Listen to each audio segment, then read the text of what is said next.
Sveiki visi, galim pradėti. Sugrįžę iš po kavos, iš po pertraukėlės. Galvoju, galbūt pradžia tokia, iš tikrųjų linkėjimai nuo mano kolegos Viliaus Beničio.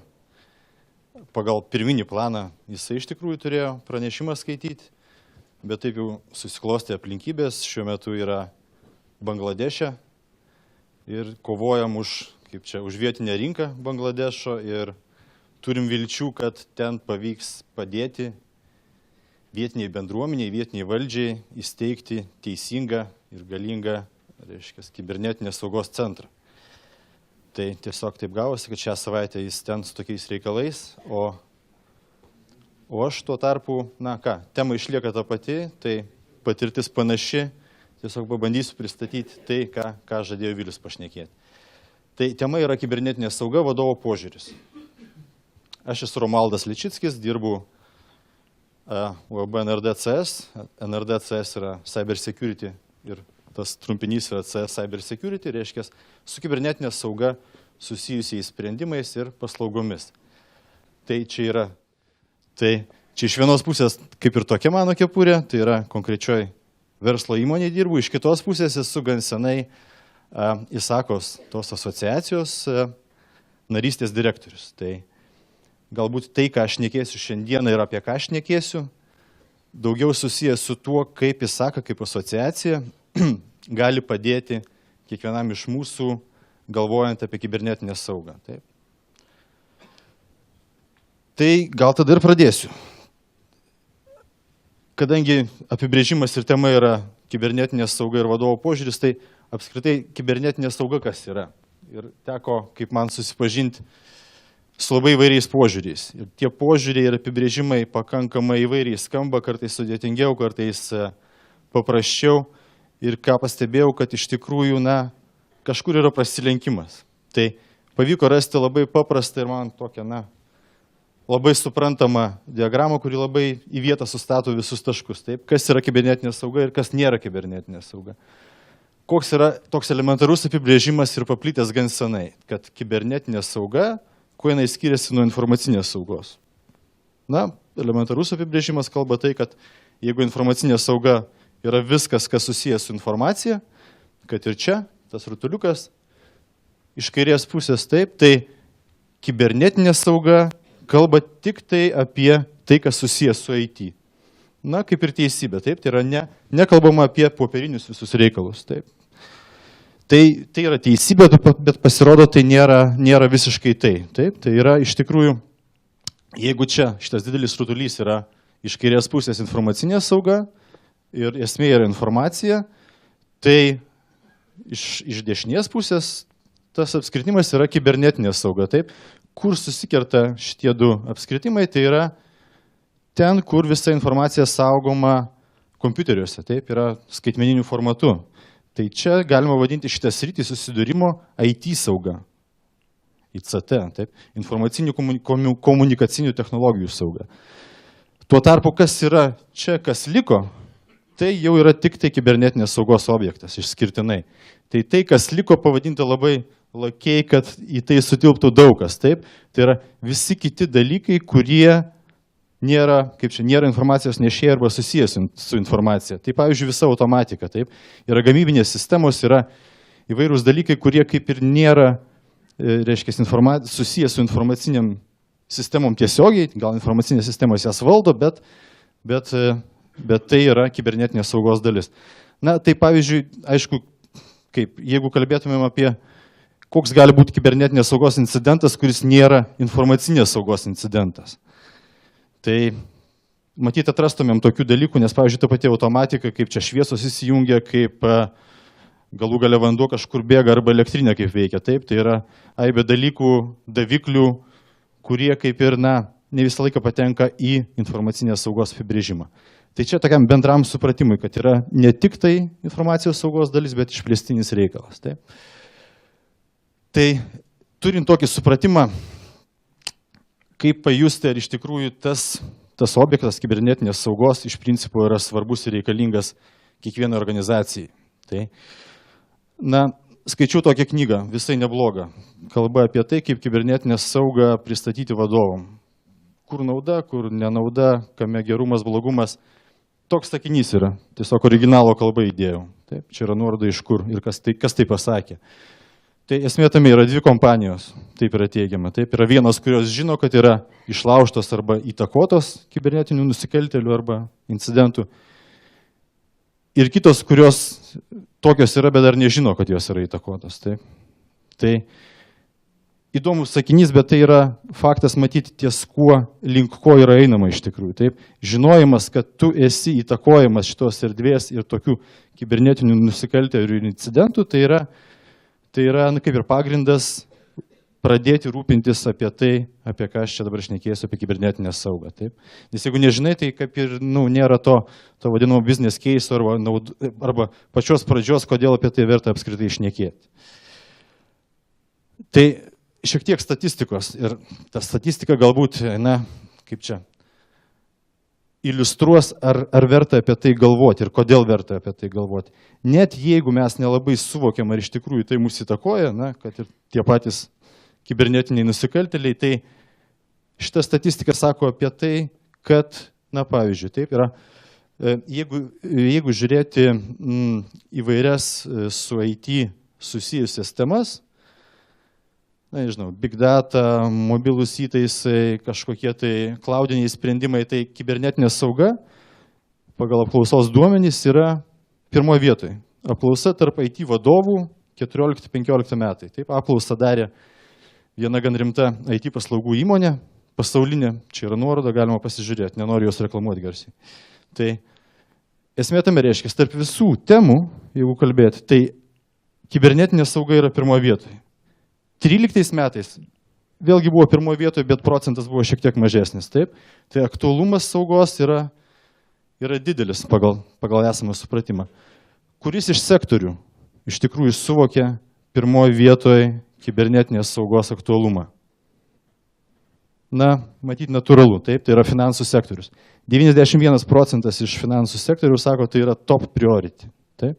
Visi kiti pagal sektorių sako, tai yra svarbu, bet mažiau svarbu. Jeigu žiūrėti į valstybės, tarkim, įmonės sektorių, taip yra trečdalių mažiau, 65 procentai sako, tai yra svarbu, bet, okei, yra svarbesnių biški dalykų.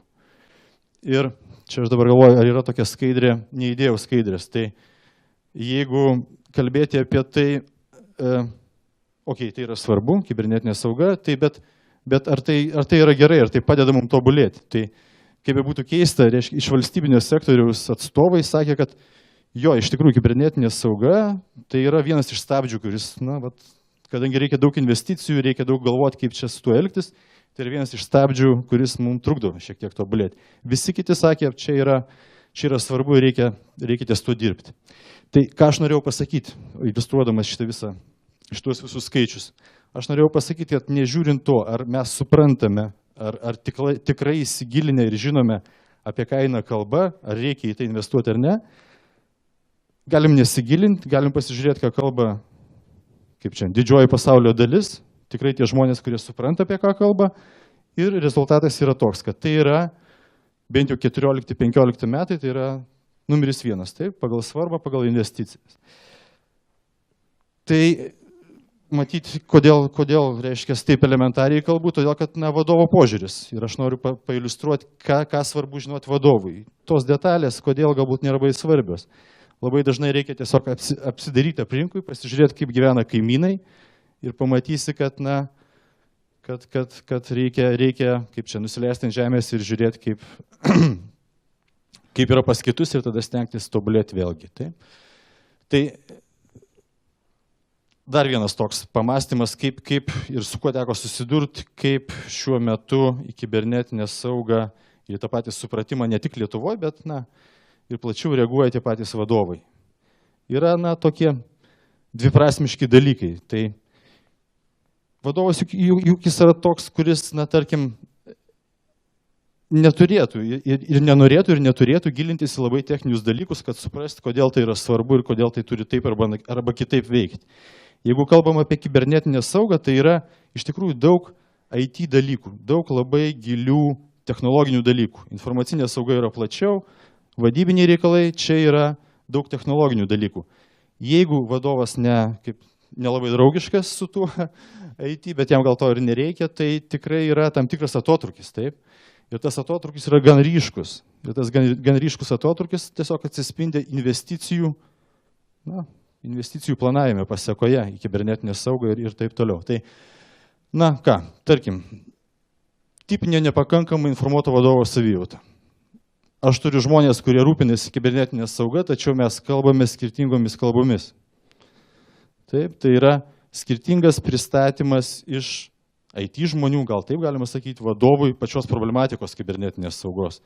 Kodėl ir kam to reikia? Kur yra tas vadinamas business cases, taip?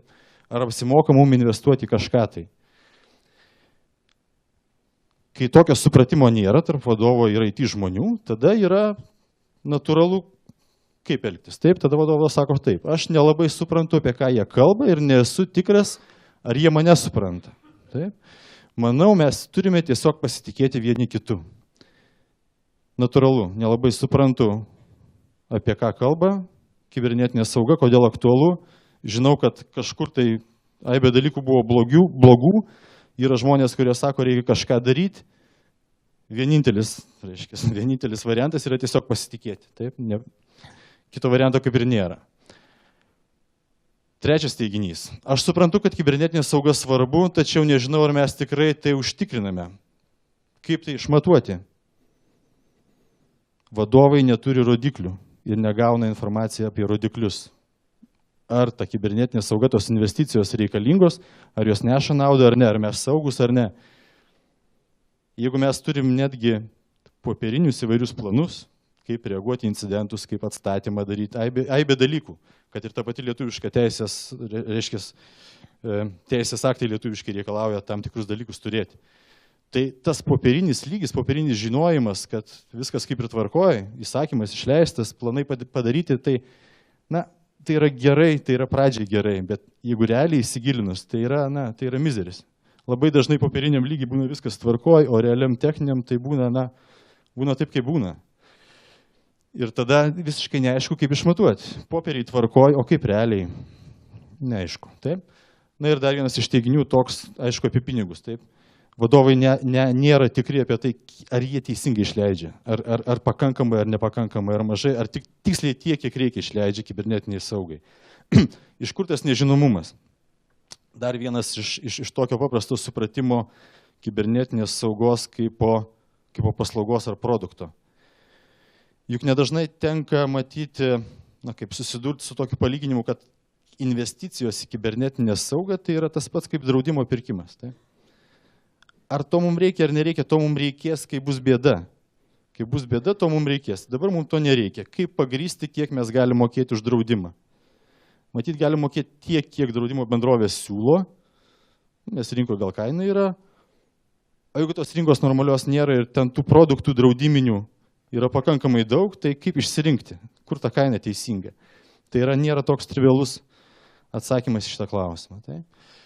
Tai čia yra tokia nežinomybė. Tai dabar į kokius klausimus iš tikrųjų vadovas galėtų ir turėtų ieškoti atsakymų, tam, kad pagrįsti savo abejonės. Tai pati pradžia, matyti, yra natūrali. Iš tikrųjų reikia suvokti, ar yra apskritai tokios kibernetinės grėsmės, kurios konkrečiai įmonė yra aktualios. Taip? Ar kažkas grėsia ar ne? Taip? Kokios grėsmės mums aktualios ir kokia įtaka veiklai? Ar mes prekiaujame, pavyzdžiui, internete? Ir yra svetainės labai svarbios, kurių nulūžimas arba neveikimas įtakos mūsų tiesioginės pajamas, ar tiesiog tenai yra informacija ir tada visiškai kita įtaka veiklai. Taip? Tai yra supratimas apie grėsmės ir įtaką. Antras dalykas, į ką vadovas turėtų atkreipti dėmesį ir matyti natūraliai ieškoti atsakymų, ar tikrai suvokdami grėsmės mes taikom atitinkamas priemonės, taip, kad nuo tų grėsmių apsisaugoti. Ar tikrai? Okay. Jeigu ten technologiškai kalbant, ar yra kažkoks firewallas, ar dar kažkokie dalykai, ar yra autentifikavimo priemonė, ar yra vartotojų slaptažodžiai tinkamai apsaugoti tam, kad nebūtų kažkoks tai įsilaužimas arba blogas dalykas padarytas iš kibernetinės pusės. Taip. Trečias. Ir toks klausimas, į kurį net ne visi IT žmonės matyti atranda atsakymą ir klausia patys savęs. Tai Ar iš tikrųjų, kaip mes sužinome, kad prieš mus buvo įvykdyta kibernetinė ataka? O kaip mes žinome, kad jos nebuvo įvykusi, kad ta ataka nebuvo įvykusi? Tai yra žinojimo klausimas. Žinojimo klausimas atsako į būtinų arba reikalingų, kaip čia investicijų poreikį. Jeigu mes nežinome, mes galvojam, kad iš tikrųjų, nejaučiam to ir nereikia. Taip? Ketvirtas klausimas, ar kompetentingi žmonės. Taip? Jeigu nelabai suprantu, apie ką eina šneka, tada bent jau noriu turėti, kad tie žmonės, kurie rūpinasi tą temą, tikrai būtų kompetentingi ir aš jais galėčiau pasitikėti. Taip? Tai ar jie sertifikuoti, ar naudoja metodikas, tai vienas iš tokių svarbių matyti klausimų, didinančių pasitikėjimą. Ir vėlgi tas pats klausimas, taip, ar išlaidos adekvačios. Tai, jeigu vadovas kažkaip taip gavosi, kad įtakojimas aplinkos, visi šneka apie kibernetinę saugą, svarbu, kelia savo tokius klausimus, tai yra gerai. Tai parodysiu šiek tiek skaidrių informacijos, kaip ISACA, kaip pati asociacija ir įvairūs leidiniai, kuriuos leidžia, iš tikrųjų gali padėti atsakyti šitos klausimus. Kokia yra teorija ir ką sako NIST, amerikiečių ENISA, europiečių įvairios asociacijos? Yra paprasta teorija, yra penki etapai, jeigu šnekam apie kibernetinę saugą, taip? Identify. Čia mes turim suprasti, kokios yra grėsmės mums organizacijai svarbios, nuo ko turim saugotis. Protect. Turim supratę kažką įsidiegti, nežinau, serverį, kompiuterį, organizacinės priemonės kažkokias, taip. Tada turim stebėti, ar tai iš tikrųjų veikia tai, kad čia įsidėgiam. Jeigu kažkas blogai, turime respond daryti, taip, tai yra įvyko incidentas, mokėti jį pašalinti ir recover mokėti atstatyti, grįžti į pradinę padėtį. Taip. Tai yra kaip ir penki pagrindiniai etapai, apie kuriuos reikėtų galvoti, reiškia, rūpinantis kibernetinę saugą. Kame yra skirtumas esminis, arba ne tai, kad labai esminis, bet tikrai svarbus nuo informacinės saugos. Jeigu mes šnekam apie šitą etapą, detect, tai paprastai visi, taip standartiškai žiūrint, ne tik Lietuvoje matyti, yra prieinama iki čia, tai yra kažkokia rizikos analizė, sugalvojam, kodėl mums to reikia, nusiperkam tam tikrus daiktus, kurie mums padeda užtikrinti saugą, nežinau, serverius, firewallus, dar kažką ir tiek. Taip, jeigu kažkas nulūžta, tai kiti etapai, tai sugalvojam, kaip atstatyti, yra popieriniai galų gali kažkokie planai, kurie padeda mums atstatyti, bet tik popieriniai dažniausiai. Bet šitas visas detect dalis, apie ką jinai šneka. Jinai šneka apie tai, kad tai, ką mes čia padarėm ir suplanavom, reikia stebėti ir žinoti, ar tai veikia. Jeigu mes šnekam apie šiaip incidentus, ne kibernetinius, taip, tai yra nulūžo serveris, neveikia kompiuteris, tai galim to ir nedaryti. Tiesiog vartotojas ateis ir pasakys, alio, pas mane neveikia kompiuteris, taip, neveikia informacinė sistema, kažką darykit. Proaktyviai stebėti nereikia, iš karto gausim telefoną ir bėgsim, reiškia, daryti kitus etapus, taip. Kaip elgtis, kai yra kibernetinė sauga, kai yra, tarkim, duomenų nutekinimas, kuris gali vykti, metus. Tarsi nepatenkintų, kurie praneštų, kad kažkas negerai, iš tikrųjų nėra. Nes niekas nežino, kad taip vyksta. O statistiškai yra taip, kad berods, jeigu taip jau atsitinka, kad organizacijos apsauga netinkamai veikia iš technologinės pusės ir ten kažkur gyvena kažkokiam kompiuterį arba sistemoje blogas kodas, tai statistiškai tai trunka berods pusmetį. Reiškia, pusmetį tas kodas gali gyventi. Ir tik tai po to laiko jis būna aptinkamas, išvalomas ir taip toliau. Taip. Tai jeigu mes nestebime, tai mes to ir nežinome. Tai va čia yra esmė. Kaip ISACA asociacija gali prisidėti prie šito supratimo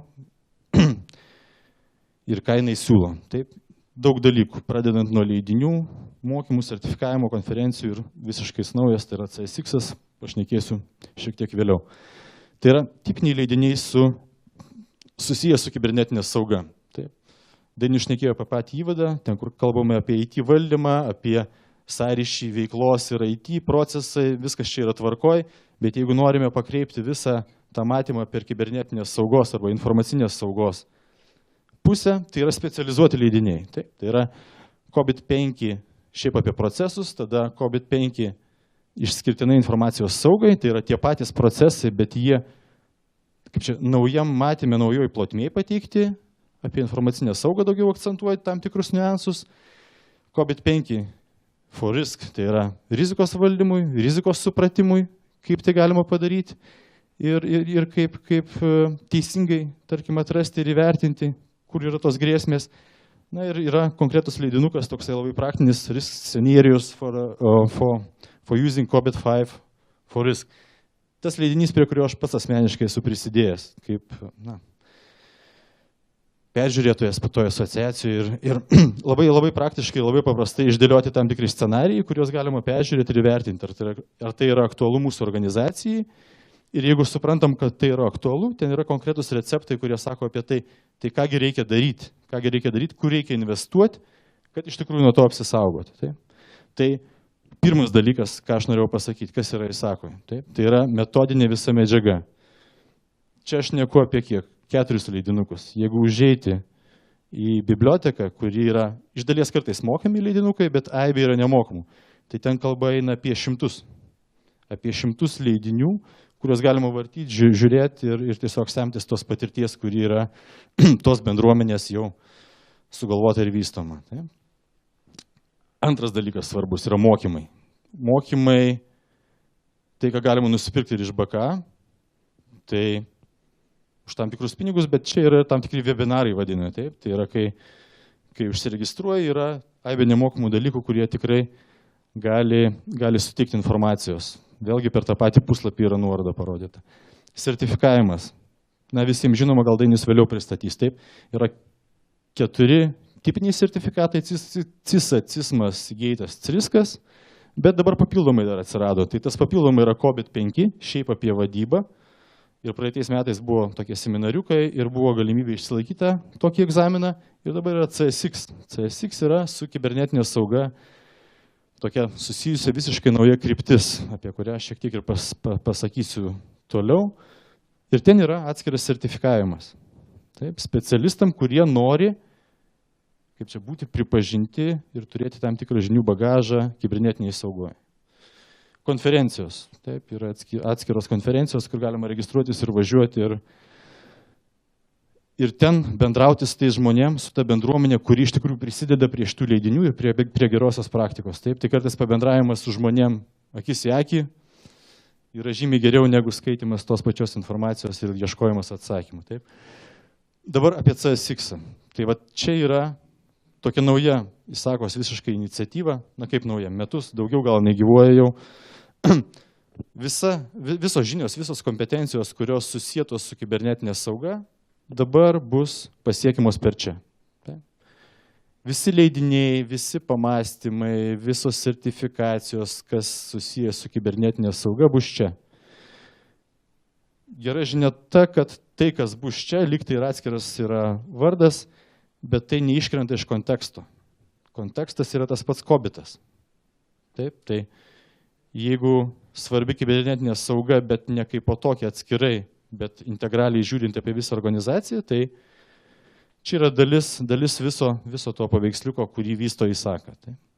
Tai Lietuvoje šiais metais kolega Vilius, tas pats, kuris dabar išvažiavęs, įgavo teisę pravesti tokį kursą.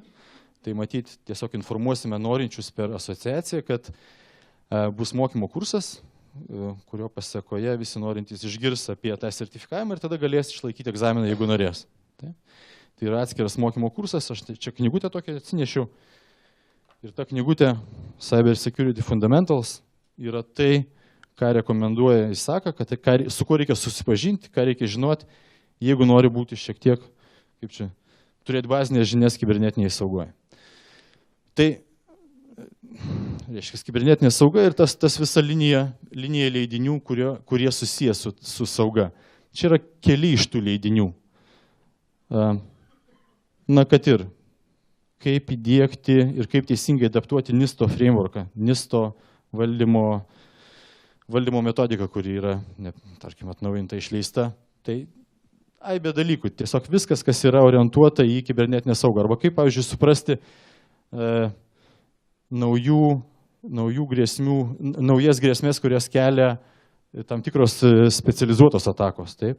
Nepaprasti virusai, bet specializuotos atakos, kaip jos yra užgrobimas. Tai yra leidinukai, kur galima paskaityti ir galima tikrai atrasti tuos atsakymus. Taip? Kaip minėjau, šitas leidinys, rodžiau, turim. Tai yra bazinis leidinys, kuris sako Izaka, tai vat štai, perskaitykit, supraskit, yra tokios temos, galėsite išsilaikyti egzaminą ir tada jūs būsit būtent tie, kurie turit supratimą apie kibernetinę saugą. Šnekant apie Izaką ir jos sertifikavimą, tai vėlgi CISMAS yra toks, taip, tai CISMAS tai yra gerai, bet tai vis tiek yra daugiau vadybinis dalykas, taip. Kalbant apie CSX, visą sertifikavimo liniją, tai daugiau techninis dalykas. Tai techniniai žmonės, kurie realiai supranta, ne iš aukšto, bet žemai, realiai supranta, kame kas yra, jie turėtų iš tikrųjų tai matyti, įsigilinti ir tą naudoti. Dabar, kokia žadama, kaipgi atrodys ten tie sertifikatai visi eigoje ir kokią liniją. Taip, tai iš tikrųjų, tai, kas bus po CSX, dabar yra Foundation sertifikatas, tai yra kaip įžanga. Paskui žadama turėti bent jau šių metų pradžioje CSX Practitioner. Na ir tada jau sakoma, kad po to yra CISMAS, taip, pagal svarbą, pagal eiliškumą. Bet esmė tame, kad čia yra techniniai, CISMAS yra vadybinis. Ir tai, kas tie, kurie dabar turi CISMą arba galvoja apie CISMą, tai yra gerai, bet turėkite omeny, kad CISMAS turėtų šiek tiek keistis. Jis turėtų labiau techniškėti ir nebūti toks vadybinis. Taip, tai yra tokia strategija Izakos. Tai va, tai Lietuvoje, kaip minėjau, užuomazgos bus seminarai, galima bus sudalyvauti, galbūt ir nemokamai, ir tada, jeigu bus noras, iš tikrųjų išsilaikyti egzaminą. Dabar galvoju, ar kažkiek laiko turiu, skaidrių prisidėjau įvairių, bet ką norėjau pasakyti, kas svarbu vadovui. Taip, tai iš to, ką dėšiau prieš tai, svarbu užduoti teisingus klausimus, taip, į kuriuos ieškoti atsakymų, svarbu žinoti, kad yra informacijos šaltinis, kuris yra labai didelis, kuriuo gali naudotis arba pats vadovas, arba jo specialistai. Kas dar svarbu? Svarbu suprasti, kaip galima išmatuoti tai, kas yra įdiegta. Taip? Išmatuoti ir suprasti, kad tai neša naudą kibernetinė sauga. Aibė standartų. Taip? Tai, ką aš norėjau pasakyti, kad pagal tam tikrus standartus yra tam tikros rekomendacijos, kaip reikia matavimą daryti. Bet kadangi to laiko nėra daug, tai tiesiog greit perbėgsiu ir pasakysiu, ką noriu pasakyti. Matavimo esmė yra tokia, yra susitarimo klausimas. Kas yra gerai, kas yra blogai. Ar stiklinė yra pusiau pilna, ar pusiau tuščia. Taip. Jeigu tokį susitarimą pasiekėm, tai tada tiesiog yra klausimas, kokią metodiką panaudoti, kad tuos rodiklius galėtumėm vertinti.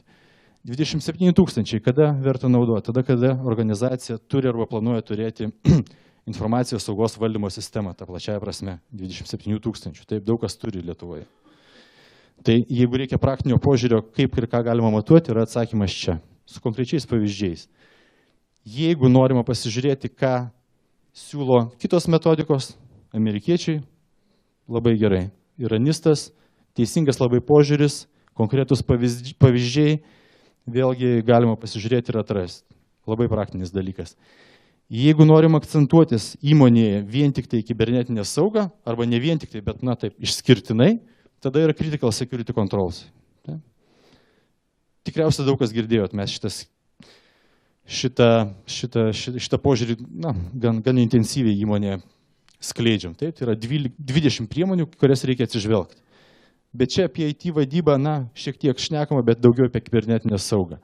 Ir ten yra konkretus rodikliai, kaip reikia matuoti tam, kad įsitikinti, ar mes iš tikrųjų kibernetinę saugą teisingai esame įsidiegę. O čia dabar, čia yra esmė, dėl ko aš ir šneku po šitą vėliavą Izakos. Taip, tai yra COBIT-as. COBIT-e atsakymų į tai, ką matuoti, kaip matuoti, kodėl matuoti, yra kaip čia daugiau negu reikia. Tik spėkit skaityti. Tai pati pradžia 37 procesai, viskas tvarkoj, tikslai. Ir konkretus pavyzdys, reiškia, virš 100 pavyzdžių konkrečių su IT sauga susijusių procesų tikslų. Virš 100 su IT sauga susijusių procesų matavimo pavyzdžių. Tai viskas yra prieinama ir tai yra, reiškia, nariam, man atrodo, nemokamai, nenariam kažkiek kainuoja, bet ne čia esmė. Esmė, kad ten galima tą rasti. Jeigu reikia minčių ir suvokimo, kaip tą daryti, prašau. Tai tokios ir išvados, taip, tai yra aibė pasirinkimų, kaip ką daryti. kodėl reikia atkreipdėmėsi į COBIT ir kada, tai mano, kaip ir tokia išvada būtų, jei norisi turėti arba jeigu yra planų, kad informacinė ir kibernetinė sauga būtų įmonės valdymo integrali dalis. Čia, žadintuvas man. Tai dar vieną skaidrę galvoju ir dar dvi. Jo, turiu dar galimybės porą skaidrų. Ačiū. Kame dar esmė? Čia ir iš patirties, bet ir šiaip, taip jau yra. Taip, nereikia su to matavimu užsižaisti. Jeigu užsižaidi, gauni, reiškia, labai didelį voratinklį. Čia yra IT apačioj su savo veiklom mažom, taip. Čia yra organizacijos dideli tikslai. COBITas padeda surišti organizacijos tikslus su IT veiklom, tikslais ir taip toliau. Teisingai, teoriškai teisingai rišant, tai, maždaug taip. Čia yra veiklos procesai, čia yra tikslai. Tai esmė tame, nereikia taip daryti. Nevyks niekada gyvenime. Taip, nežinosit, ką matuojat, kodėl matuojat ir taip toliau. Tai, nežinau, 4 siūliukai, 5 siūliukai, maksimum kiek reikia pradžiai. Vienas iš pavyzdžių, ką galima pradėti labai nesunkiai matuoti. Klausimas, kaip mes žinom, ar mes saugus ar ne. Vat, iš tikrųjų, tas matymas yra, reiškia, geltonas kvadratėlis, kur yra detect. Tai, kaip? Yra juk bendras svarbių išteklių kiekis ir yra stebimų išteklių kiekis. Dažnai mes nematom vaizdo todėl, kad mes matom ir stebim tik kažką. Pavyzdžiui, vieną serverį. Serverių 10, jie yra visi svarbus, o stebim vieno serverio konkrečius logus. Taip? Kaip turėtų būti? Turėtų artėti link vieneto šitą trumėną, taip, nes stebimų rodiklių skaičius turi būti artėti link bendrų rodiklių stebimų skaičiaus. Taip. Tai vienas pavyzdys. Antras, išspręstų incidentų kiekis palyginti su identifikuotu. Jeigu iš tikrųjų vėlgi link vienetų, tai yra gerai. Tai vat šitos du matavimus įsiveskit pas save įmonėje, labai elementariai. Na ir tai yra pradžia, kuri daug ką atsako. Tai, o pabaigai vis dėlto, sakiau, yra 5 klausimai. Tai kokie galimi atsakymai į tuos 5 klausimus, jeigu vadovas tuos klausimus kelia, jeigu jam jie yra įdomus ir suprantami. Tai kokios grėsmės mums kyla? Taip, atsakymas yra atitikties rizikos vertinimas. COBITas 5 gali pilnai padėti. Ar tinkamai saugomės ar ne? Tai atsakymas yra tam pačiam COBIT 5, ir yra kitos metodikos. Taip? Tai yra įdiegtos techninės organizacinės priemonės vykdomas matavimas. Mes matuojam ir žinom, kad ir procesai ir technologijos iš tikrųjų gerai veikia. Taip? Kaip yra metodikos? Trečias klausimas, kaip mes žinom, buvo taka, nebuvo, įtakojo, neįtakojo. Tai yra tas pats stebėjimas. Taip? Metodikos apie tai šnekama, kaip tą padaryti realiai. Daug investicijų nereikia, reikia tiesiog tą pradėti daryti. Ar sauga rūpinasi kompetitingi darbuotojai? Vėlgi atsakymas tam pačiam COBIT ir jis sako, taip, yra sertifikacijos, CIS, CISMAS ir visos kitos ir yra metodikas, pagal kurios reikia dirbti. Jeigu taip yra, viskas liuks, jeigu taip nėra, klausimas išlieka atviras. Na ir išlaidos yra adekvačios, taip, vienas iš esminių klausimų. Tai požiūrių yra įvairių. Vienas iš tokių paplitusių labiausiai, tai iš tikrųjų rizikos vertinimas atsako į tą klausimą. Taip. Jeigu mes suvokiam, nuo kokių grėsmių, kokiom priemonėm saugomės ir jos veikia, tai čia ir yra atsakymas pakankama ar ne. Jeigu nesuvokiam, tai tada dairomės į kaimynus, na ir taip bandom atspėti, kiek reikia pinigų.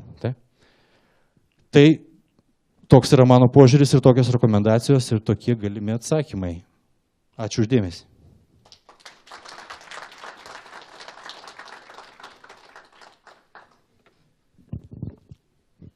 Dėl klausimų aš nežinau, dabar vėliau, paskui jeigu tokie būtų. Ja. Turit ką paklausti, apie ką pašnekėti? Prašau. Jeigu tik į vadovą eini ir klausti jo, kad reikia čia diegtis, kokie yra paprasčiausi būdai pastebėti, ar būti žinau? Ko pradėti? Pastebėti tai yra, kaip čia, kas žiūri, tas pamato. Taip. Tai, o žiūrėti reikia į tas vietas, kurios tą gali parodyti. Tai yra įvairūs logai, tai yra tie žurnaliniai įrašai, taip, įvairių komponentų. Tai jeigu pamatai, tas pats antivirusų, reiškia, tam tikri išrašai, kurie rodo, ar suveikia antivirusas ar ne. arba matai, kad kažkur yra kreipiniai. Tai yra nagrinėjimas tos informacijos, kuri ir taip yra prieinama. Tai yra žurnalinių įrašų nagrinėjimas. Taip. Bet šiaip jeigu šnekėti apie pačią esmę, kodėl mes turim tą pastebėti, tai apskritai yra, pradžiai reikia užsitikrinti apskritai, kad būtų toks, kaip čia, bazinis saugos lygis. Tas pats antivirusas būtų. Taip. Tai jeigu jo nėra, tai mes neturim apie ką apskritai šnekėti, kur čia ką stebėti ar nestebėti. Turim turėti įrankius, kurie apskritai padeda kažką pamatyti. Tas pats antivirusas. Tai jeigu jį turim, jeigu sistemingai matom, kaip jis veikia, jeigu dar panagrinėjom šalia esančių tarnybinių stočių serverių, reiškia žurnalinius įrašus, juos pabandom sukoreliuoti ir pamatom, kad yra kažkas ne taip, tai va čia ir yra atsakymus. Arba pabandom panagrinėti, kas pas mus į vidinį tinklą jungiasi ir kokiais vardais ir ar iš tų pačių vietų. Na pavyzdžiui, staiga iš Lietuvos kažkas prisijungia, pašto pasitikrinti ir tuo pačiu metu iš Bangladešo, su tuo pačiu vartotojo vardu. Šita informacija yra kažkur žurnaliniuose įrašuose. Tai? Jeigu mes nežiūrim tų žurnalinių įrašų, tai niekada ir nepamatysim, nesuprasim ir tai dings ir dings.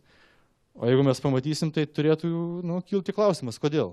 Ar dėl to, kad žmogus, reiškia, vieną kartą čia, o staiga už kažkiek tai tūkstančių kilometrų, ar dėl to, kad jo prisijungimo vardai yra jau kažkur nutekinti ir kažkieno naudojami.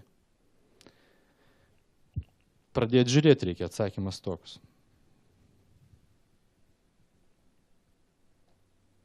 Ačiū.